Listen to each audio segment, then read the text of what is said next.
Super Saravana stores. Left side OMR, right side ECR. நடுவுல உங்க step stone secret plots. Beach Resort Plots, just 24 lakhs onwards. Call 9626899268.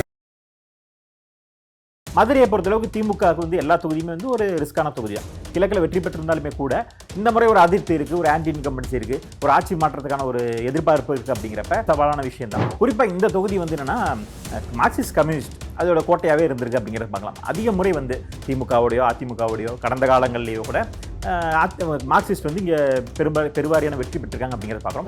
ஒருவேளை அவர் 2 முறை இங்கே இருந்துட்டோம், மக்களுக்கு பெருசாக ஒன்றும் செய்யலை, அதிருப்தி இருக்குது அப்படிங்கிற பட்சத்தில் அவர் வேறு தொகுதிக்கு மாறலாம் அப்படிங்கிற ஒரு இது இருக்குது. மதுரை தெற்கு குறிப்பிட்டு சொல்லணும்னா பாஜக அங்கே தீவிரமாக வேலை செஞ்சுட்டு இருந்தாங்க. ஏன்னா கடந்த நாடாளுமன்ற தேர்தலில் மதுரை தெற்கில் கணிசமான வாக்குகள் பெற்றிருக்காங்க. தனிச்சின்ன கட்டாயம் வேணும்னு போராடினார். பம்பர் கிடைக்காதனால தீப்பெட்டி சின்னத்துக்கு போனார். ஏன்னா கட்சிக்கான அங்கீகாரமே இல்லாமல் போயிடும். ஒரு கட்சியோட தலைவராக இருந்துட்டு அவரே வேற சின்னத்தில் நின்னார்னா திமுகவோட உறுப்பினராக அவர் மாற வேண்டியதாக இருக்கும். கிழக்கில் ஒரு சவாலான சூழலை தான் திமுக எதிர்கொள்ள போகுது. பண பலத்தை பயன்படுத்தி, அதிகார பலத்தை பயன்படுத்தி திமுக வெற்றி பெற போகுதா, அங்கே மக்களோட எண்ணம் மாற போகுதா அப்படிங்கிறத பொறுத்து இருந்தால் பார்க்கணும்.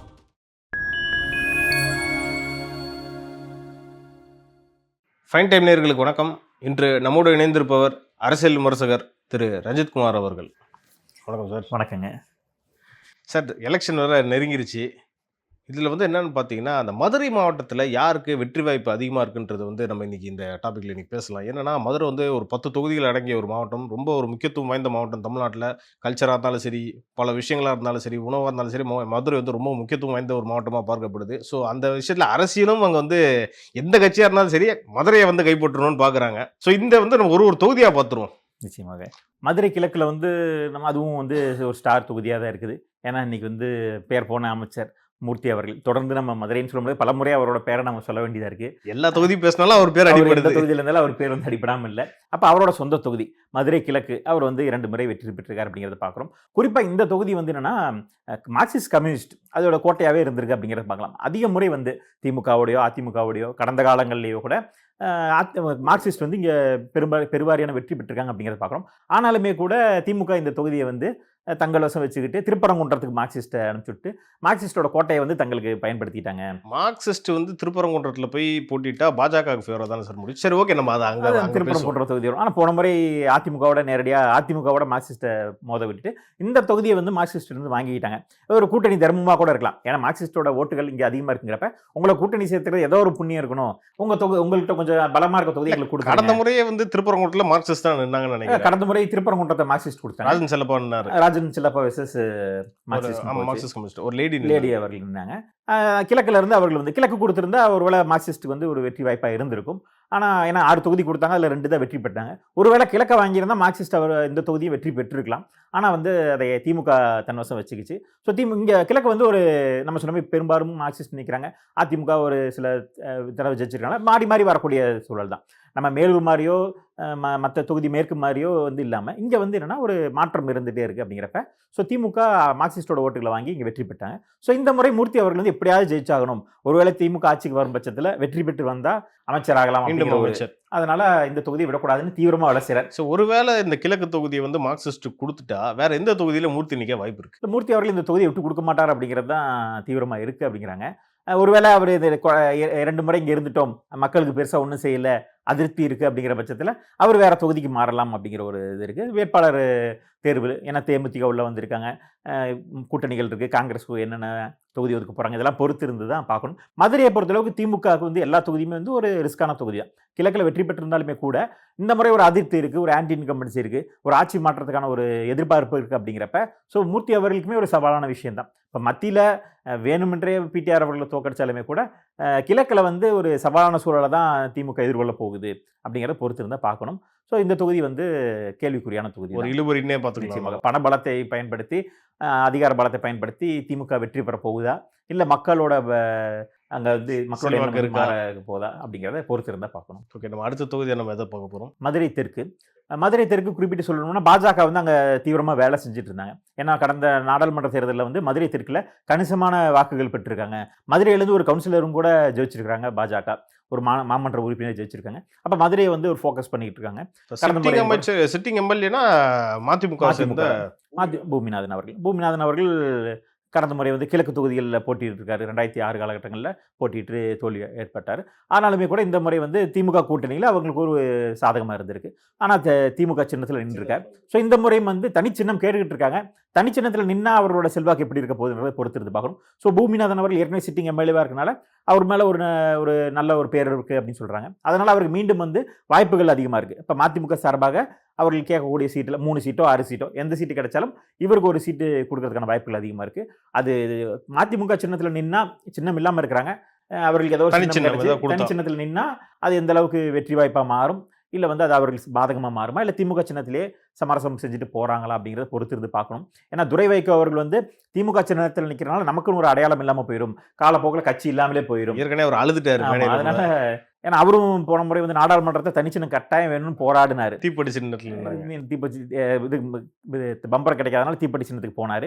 ஏன்னா கட்சிக்கான அங்கீகாரமே இல்லாமல் போயிடும். ஒரு கட்சியோட தலைவராக இருந்துட்டு அவரே வந்து வேற சின்னத்தில் நின்னார்னா திமுகவோட உறுப்பினராக அவர் மாற வேண்டியதாரும். அந்த பொறுப்பை விட்டுட்டு திமுகவோட உறுப்பினராக மாற வேண்டியதாரும். அது கட்சியோட எதிர்காலத்துக்கு கேள்விக்குறியாக இருக்கிறனால தீப்பெட்டியில கிளம்புறது. ஏற்கனவே அந்த விமர்சனம் தான் இருக்கு. இப்போ மதிமுகவே திமுக இணைஞ்சிருச்சுன்ற மாதிரி தான் பேசிட்டு இருக்காங்க. அவ்வளவுதான். இப்போ துரை வைக்க ஒரு காலகட்டத்தில் அவருக்குன்னு ஒரு அடையாளம் வேணும், தனித்து ஒரு கட்சி இருந்தால் தான் ஒரு பார்கெயின் பண்ண முடியும். இல்லைன்னா அது கிளைக்கழகமாக போய் அவரும் ஒரு மாவட்ட செயலாளராக தான் இருக்க வேண்டிய சூழல் வரும். அதனால இந்த முறை வந்து கிட்டத்தட்ட ஒரு 6 சீட்டு கேட்டால் ஒரு 3 சீட்டாவது தனிச்சின்னம் கொடுங்க அப்படிங்கிற அளவுக்கு பார்கெயின் பண்ணிட்டு இருக்காங்க. திமுக இந்த அளவுக்கு அவர்களை கன்வின்ஸ் பண்ண போறாங்க. இல்லை பரவாயில்ல, நமக்குள்ள என்ன இருந்துட்டு போட்டோம், நம்ம உங்க கட்சியில இருந்தானே எங்க கட்சியில இருந்தானே எல்லாம் ஒன்று தானே அப்படின்னு அவர்கள் வச்சுக்க போறாங்களா? ஏன்னா நாடாளுமன்றத்துக்கு இவங்க தனிச்சின்னம் வாங்கிட்டாங்க. ஸோ இந்த முறை வந்து எப்படி நிற்க போறாங்க, அது எந்த அளவுக்கு அவர்களுக்கு வந்து கை கொடுக்க போகுது. ஒருவேளை வந்து மதிமுக தனிச்சின்னத்தில் நின்னா பாஜக இந்த தொகுதி வந்து எதிர்பார்த்துக்கிட்டு இருக்காங்க. திருப்பரங்குன்றமும் மதுரை தெற்கு ரெண்டுமே கேட்குறாங்க. ஏன்னா ஒரு வலுவாக இருக்கக்கூடிய மாவட்டத்தில் 2 தொகுதி கேட்குறாங்க. கோயம்புத்தூர்ல ஒரு 3 தொகுதி கொடுங்க, சென்னையில் ஒரு 2 தொகுதி கொடுங்க, கன்னியாகுமரியில் 4 தொகுதி கொடுங்க, மதுரையில் 2 தொகுதி கொடுங்கன்னு ஒரு வலுவாக இருக்க இடத்துல அதிகமான சீட்டுகளை கேட்குறாங்க. ஸோ மதுரை தெற்கும் திருப்பரங்குன்றத்துலையும் வேலை செஞ்சுட்டு இருக்காங்க. மதுரை தெற்கு பாஜக வாங்கும் பட்சத்தில் மதிமுக தனிச்சின்னத்தில் நின்னா அங்கே வந்து வெற்றி வாய்ப்புகள் மாறுறதுக்கான ஒரு வாய்ப்புகள் இருக்குது. பாஜக வெற்றி பெறலாம், இல்லை மதிமுக திமுக சின்னத்தில் நின்னா ஒரு சவாலாகவும் இருக்கலாம். ஸோ பொறுத்திருந்து பார்க்க வேண்டிய சூழல் இருக்குது. அடுத்ததாக திருமங்கலம்னு சொன்னாலே நமக்கு வந்து நினைவுக்கு வர்றது திருமங்கலம் ஃபார்முலா. அதை பிரபலப்படுத்தினாங்க அகில இந்திய அளவுக்கு. வந்து திருமங்கலம் ஃபார்முலாங்கிறது ஒன்று வந்து கடந்த 2009 தேர்தலில் வந்து இடைத்தேர்தலில் தான் வந்து இடைத்தேர்தல் வருது. அந்த இடைத்தேர்தலில் திமுக ஆளுங்கட்சியாக இருக்குது. அந்த நேரத்தில் வந்து ஒரு இடைத்தேர்தலை வந்து மிகப்பெரிய வெற்றி பெறதுக்காக திருமங்கலம் ஃபார்முலா அப்படிங்கிறது ஒன்று கொண்டு வந்து மிகப்பெரிய ஒரு வெற்றியை பெறுறாங்க அப்படிங்கிறத பார்க்குறோம். ஸோ அந்த தொகுதி வந்து திருமங்கலம் சொன்னாலே ஒரு பேர் போன தொகுதியாக இருக்குது. ஆனாலுமே கூட அங்கே அதிமுக வந்து நமக்கு ஆர்பி உதயகுமார் அவர்கள் வந்து தொடர்ந்து வெற்றி பெற்றுட்டு இருக்கார். கடந்த காலத்தில் அதிமுக ஆட்சி அமைக்கும் பொழுது அமைச்சராக இருந்தாருன்னு பார்க்குறோம். 2020 அவர் வெற்றி பெற்றிருக்கார். அப்படிங்கிறப்ப இந்த முறையும் அவர் அந்த தொகுதியை வந்து தக்க வச்சுக்குவார். அவர் வந்து ரொம்ப எளிமையாக வெளிப்புறத்தில் எளிமையாக இருக்கக்கூடியவர், செருப்பு கூட போடாமல் நடக்கக்கூடியவர். அந்த மாதிரி ஒரு அதிமுகவோட ஒரு உண்மை விசுவாசி, அம்மாவோட உண்மை தொண்டன் அப்படின்னு அந்த ஒரு பிராண்டை வந்து இன்ன வரைக்கும் வந்து அவர் வந்து விடாமல் அந்த மக்கள் மத்தியில் இருக்கிறார். அப்படிங்கிறப்ப ஸோ மக்களாக கனெக்ட் ஆகிறாரு, எளிமையாக காட்டிக்கிறார். அப்படிங்கிறப்ப அமைச்சராக இருந்தும் ஒரு மிக எளிமையான மூர்த்தி அவர்கள் மாதிரி இல்லாமல் ஒரு பிரம்மாண்டத்தை காட்டாமல் ஒரு எளிமையை வந்து கடைபிடிக்கிறார். அப்படிங்கிறப்ப ஜெயலலிதா கோயிலெலாம் கூட கட்டியிருக்காரு. ஆமாம், அந்த மாதிரி அதான் அந்த விசுவாசம் அப்படிங்கிறதுக்கு வந்து ஒரு தன்னை வந்து ஒரு அடையாளமாக காட்டுறாரு. அப்படிங்கிறப்ப மக்களோட கனெக்ட் ஆகிருக்காரு. அப்படிங்கிறப்ப இந்த திருமங்கலம் தொகுதியில் திருமங்கலம் ஃபார்முலாவை எவ்வளோதான் பயன்படுத்தினாலும் ஆர்பி உதயகுமார் அவர்கள் வெற்றி பெறதுக்கான வாய்ப்புகள் அதிகமாக இருக்குது. ஸோ மதுரை அதிமுக கோட்டைங்கிறது இந்த மாதிரி ஒரு சூழல்கள். இங்கே வந்து அவருக்குன்னு ஒரு ஃபேஸ் வேல்யூ இருக்குது. அப்படிங்கிறப்ப திருமங்கலத்தை மீண்டும் அவர் வந்து வெற்றி பெறதுக்கான வாய்ப்புகள் இருக்குது. ஸோ திமுக எந்த அளவுக்கு ஃபைட் கொடுக்க போகிறாங்கன்னு பொறுத்திருந்தா பார்க்கணும். கடந்த முறை வந்து திருமங்கலத்தில் யார் போட்டிட்டா? மணிமாறன். திமுக தான் போட்டிடுறாங்க. மணிமாறன் அவர்கள் வெற்றி பெறாங்க. அமமுக வந்து கிட்டத்தட்ட ஒரு 15,000 ஓட்டுகளை வந்து பிரிக்கிறாங்க. ஸோ இங்கே வந்து ஓரளவு கணிசமான ஓட்டுகளை அமமுக பிரிச்சிருக்கிறாங்க. ஆதிநாராயணன் அவர்கள் வந்து அமமுக சார்பாக போட்டிட்டாரு. 15,000 ஓட்டுகளை பிரித்தாலுமே கூட ஆர்பி உதயகுமார் அவர்கள் வந்து 1,00,000 ஓட்டு பெறாரு. திமுகவோட ஒரு 15,000 ஓட்டுகளுக்கு மேலே பெறாரு. கிட்டத்தட்ட இப்போ நாங்கள் அமமுகவும் சேரும் பொழுது அவருக்கு வந்து கூடுதல் அட்வான்டேஜாக இருக்க போகுது அப்படிங்கிறத பார்க்குறோம். சோழவந்தான பொறுத்தளவுக்கு மதுரையில் வந்து நம்ம சொன்ன ஒரு 10 தொகுதியில் இருந்தால் அதில் கிட்டத்தட்ட 7-8 தொகுதி வந்து அதிமுகவுக்கு மிகப்பெரிய ஒரு ஃபேவராக இருந்தாலுமே கூட இந்த முறை திமுக ஆட்சியில் திமுகவில் 2 அமைச்சர்கள் வந்துட்டாங்க. மதிமுகவில் ஒரு கூட்டணியில் ஒருத்தங்க வந்திருக்காங்க. அப்படின்னாலுமே கூட கணிசமாக இந்த தடவை வச்சுருக்காங்க. திமுக வந்து வடக்கில் வந்திருக்காங்க. அப்புறம் 2 அமைச்சர்கள் வெற்றி பெற்றிருக்காங்க. சோழவந்தான பொறுத்தளவுக்கு அதிமுகவுக்கு வந்து ஒரு சவாலான சூழல்கள் தான், இழுபறி தான் வந்து இருக்கு. போன முறை வந்து திமுக வெற்றி பெற்றிருக்கு அப்படிங்கிற பார்க்குறோம். ஓகே, அது ரிசர்வ்டு தொகுதி தானே? சோழவந்தான் வந்து ரிசர்வ்டு தொகுதியாக இருக்குது. அதில் அதிமுக கடந்த முறை 2016 வெற்றி பெற்ற மாதிரி கூட 2021 திமுக தன் வசப்படுத்தியிருக்கு அப்படிங்கிறத பார்க்குறோம். ஸோ சோழவந்தான பொறுத்தளவுக்கு இந்த முறை வந்து திமுக வலுவான வேட்பாளர்களை போட்டு சரியான பயணிச்சா திமுகவுக்கு வாய்ப்புகள் அதிகமாக இருக்குது. இல்லை வந்து மாறி மாறி வரக்கூடிய சூழல், ஒரு முறை அதிமுக வந்தால் மறுமுறை திமுக வருது அப்படிங்கிற மாதிரி மாறி மாறி வந்திருக்குது அப்படிங்கிறத பார்க்குறோம். அதிக முறை திமுக ஒவ்வொரு தாட்டியுமே மாறி மாறி தான் வந்திருக்கிறாங்க அப்படிங்கிறது. தொடர்ந்து தேர்தலில் பார்த்தோம்னா 89லேருந்து வரிசையாக பார்த்தோம்னா திமுக அதிமுக திமுக அதிமுக திமுக அதிமுக திமுக அதிமுக இப்படியே தான் வந்திருக்கு. ஸோ இந்த மாதிரி வரும்பொழுது போன முறை திமுக வந்திருக்கனால இந்த முறை அதிமுக வரதுக்கான வாய்ப்புகள், அந்த ஒரு ஹிஸ்டரி ரிப்பீட்ஸ் இட் செல்ஃப் அப்படிங்கிற மாதிரி, வரலாறே திரும்பும் அப்படிங்கிற மாதிரி இருக்கலாம். இந்த தொகுதியில் வந்து காங்கிரஸ் ஒரே ஒரு முறை 1980 திமுகவோட கூட்டணியில் ஒரே ஒரு முறை தான் வெற்றி பெற்றிருக்காங்க. 2 முறை 80 84 வெற்றி பெற்றிருக்காங்க. ஸோ காங்கிரஸ் இந்த தொகுதி பெரும்பாலும் கேட்கறதுக்கான வாய்ப்புகள் குறைவு. போன முறை திமுக வெற்றி பெற்றனால இந்த தடவை அதிமுக வெற்றி பெற வாய்ப்புகள் அதிகமாக இருக்கனால காங்கிரஸ் தள்ளி விடலாம். ஸோ சோழம் தானே காங்கிரஸுக்கு தள்ளி விடலாம், இல்லை தக்க வச்சுக்கிறாங்களாங்கிறதையும் பார்க்கணும். ஏன்னா அமமுக இந்த இதில் வந்து தேமுதிக கொடுத்துட்டாங்க போன முறை கூட்டணியில். ஸோ அதனால் அமமுகவோட ஓட்டு செய்வது என்னன்னு தெரியல. அதனால் அமமுக சேர்ந்தனால சோழம் வந்தால லாபமா நஷ்டமாங்கிறது நம்ம நேரடியாக பார்க்க முடியாது. தேமுதிக எவ்வளோ வாங்கியிருக்காங்கன்னு சொன்னீங்க? தேமுதிக 3000 ஓட்டு தான் வாங்கியிருக்காங்க. 3000 ஓட்டு தான், ரொம்ப சிறிய ஓட்டு தான். அமமுக தேமுதிக கூட்டணியில் ஒரு 3000 ஓட்டு தான் வாங்கியிருக்காங்க அப்படிங்கிறத பார்க்குறோம். இது வந்து திமுகவுக்கு வந்து ஒரு 3000 ஓட்டு அட்வான்டேஜாக போகலாம். இருந்தாலும் அமமுகவோட மறைமுகமான ஓட்டு, ஏன்னா அமமுக நிற்காதனால அமமுக ஆதரிக்கிறவங்களும் ஓட்டு போட்டு ஓட்டு வந்து அதிமுகவுக்கு வரலாம். ஸோ அதனால வந்து எப்படி மாறுங்கிறது, சோழவந்தான் மீண்டும் வந்து அதிமுக வசம் வருமா, அந்த நம்ம சொல்லுமே அந்த ரிப்பீட்டேஷன் நடக்குமா அப்படிங்கிறத பொறுத்து வந்து பார்க்கலாம். ஸோ நம்ம இறுதியாக ஒரே ஒரு தொகுதி மட்டும் மிஸ் ஆகிருக்கு, திருப்பரங்குன்றம். ரொம்ப ஒரு சர்ச்சைக்குரிய ஒரு தொகுதி இது வந்து நம்ம கொஞ்சம் எக்ஸ்க்ளூசிவாக பேசிடணும். இப்போ அதாவது திருப்பரங்குன்றத்தையும் பார்த்தோம்னா பல முறை அதிமுக வெற்றி பெற்றிருக்காங்க. சில முறை திமுக வெற்றி பெற்றிருந்தாலுமே கூட பல முறை, அதிகமான முறை வந்து அதிமுக தான் தொடர்ந்து வெற்றி பெற்றிருக்காங்க அப்படிங்கிறத பார்க்குறோம். எம்ஜிஆர் அவர்கள் காலத்தில், எம்ஜிஆர் இருந்த வரைக்கும் அதிமுக வெற்றி பெற்றிருக்கு. அதிமுகக்குள்ள அந்த ஏற்பட்ட அந்த பிளவில் 1989 மீண்டும் வந்து திமுக ஒரு இதை எடுத்தாலுமே கூட 96 அதிமுக ஒரு அதிருப்தி வரும்பொழுது வந்தாங்க. அதை தாண்டி மற்ற எல்லா தேர்தலையுமே வந்து மிகப்பெரிய ஒரு வெற்றியை, அதாவது எதிர்வேட்பாளரோட அதிகமான இரட்டை, அவங்க 30,000 ஓட்டு வாங்கினா இவங்க 60,000 70,000 ஓட்டு வாங்கி ஒரு 2 மடங்கு வித்தியாசத்தில் வந்து வெற்றி பெற்றுட்டு வராங்க அப்படிங்கிறத பார்க்குறோம். அப்படி இருந்தும் 2016 இதில் என்ன வருதுன்னா 2016 ஒரு வேட்பாளர் நின்று வெற்றி பெறார், சீனிவேல் அவர்கள் வந்து வெற்றி பெறார். ஆனால் என்ன ஒரு துரதிர்ஷ்டம்னா அவர் அந்த பதவி பிரமாணம் ஏற்கிறதுக்கு முன்னாடியே மாரடைப்பு இறந்து போறார். அதனால ஒரு இடைத்தேர்தலை சந்திக்குது. இடைத்தேர்தலில் அதிமுகவை சார்ந்த ஏகே போஸ் அவர்கள் வெற்றி பெறார். இடைத்தேர்தல் வந்து அவரும் இறந்துட்டார். ஆமாம், அவரும் இறந்துட்டார். இதுதான் ஒரு துரதிர்ஷ்டம். ஸோ 2 முறை அதாவது கிட்டத்தட்ட 2 முறை இடைத்தேர்தலை சந்திச்சது அப்படிங்கிறத பார்க்குறோம். ஸோ 2 முறை இடைத்தேர்தலை சந்திச்சு 2வது தடவை அவர்கள் ஏகே போஸ் அவர்கள் இறந்தப்ப சரவணன் அவர்கள் இங்கதான் வந்து கடைசியில வந்தார். சரவணன் அவர்கள் வந்து அவர் ஒரு திமுக வந்து இடைத்தேர்தலில் வந்து வெற்றி பெற்றார். அதை அடிப்படையாக வந்து பாஜக போனார். இருந்தாலுமே கூட அவருக்கு வந்து திருப்பரங்குன்றம் கை கொடுக்கல. ஏன்னா இது இடைத்தேர்தலில் திருப்பரங்குன்றம் வெற்றி பெற்றனால பிஜேபி அவரை மீண்டும் 2021 இடைத்தேர்தல் 2021 தேர்தலில் நிறுத்தினாங்க. ஆனால் அது வெற்றி கை கொடுக்கல. ஸோ இந்த முறை அவர் வந்து வடக்குக்கு எய்ம் பண்ணிக்கிட்டு இருக்காரு அப்படிங்கிறத பார்க்குறோம். ஆனால் பாஜக இந்த தொகுதியை வந்து கேட்டுக்கிட்டு இருக்காங்க. அதனால குறிப்பாக இந்த திருப்பரங்குன்றம் சர்ச்சை ஏற்பட்டதுக்கு அப்புறம், ஏன்னா பாஜக வின் பண்ணிட்டா இங்க வந்து இந்துக்களோட ஓட்டு தான்றதை வந்து ப்ரூவ் பண்றதுக்குனே பாஜக வந்து இதை டார்கெட் பண்றாங்களோ? நிச்சயமாக. அதாவது இப்போ அதிமுகவுக்கும் ஒரு வலுவான வாக்கு வங்கி இருக்கு. ஸோ அதிமுகவும் இதை தக்க வச்சு அதை திட்டமிடுவாங்க. ஒரு அரசியல் போர்னே எடுத்துக்கலாமா திருப்பரங்குன்றம்? அந்த மிகப்பெரிய ஒரு ஃபைட்டாக தான் இருக்க போகுது அப்படிங்கிறத பார்க்கலாம். ஏன்னா இப்போ திமுகவும் வந்து பாஜக நின்னா திமுக நேரடியாக வந்து நிற்போம், இதை வந்து ஒரு நெரட்டிவாக செட் பண்ணலாம். திமுக வர்சஸ் பாஜகன்னு போகும்போது பாஜகவை வெற்றி பெற விடாமல் தோற்கடிக்கணும். ஏன்னா திருப்பரங்குன்றத்தை அவர்கள் கைப்பற்றிட்டா இதே ஒரு முன்மாதிரியா வைத்து மறுபடியும் இது தமிழ்நாடு ஃபுல்லாவே இதை வந்து அவங்க வந்து ப்ரொபகேட் பண்ண வாய்ப்பு இருக்கு, பாஜக வாய்ப்பு இருக்கு. அதனால வந்து இதை வந்து திமுக வந்து ஒருவேளை பாஜக நிற்கும் பட்சத்தில் திமுக வந்து தீவிரமாக இறங்கி வேலை செய்வாங்க. இந்த 10 தொகுதியில் இந்த தொகுதி வந்து ரொம்பவே கான்சன்ட்ரேட் பண்ணுவாங்க அப்படிங்கிறதையும் பார்க்கலாம். அதிமுக பாஜக கூட்டணியில் இது எப்படி வரப்போகுது?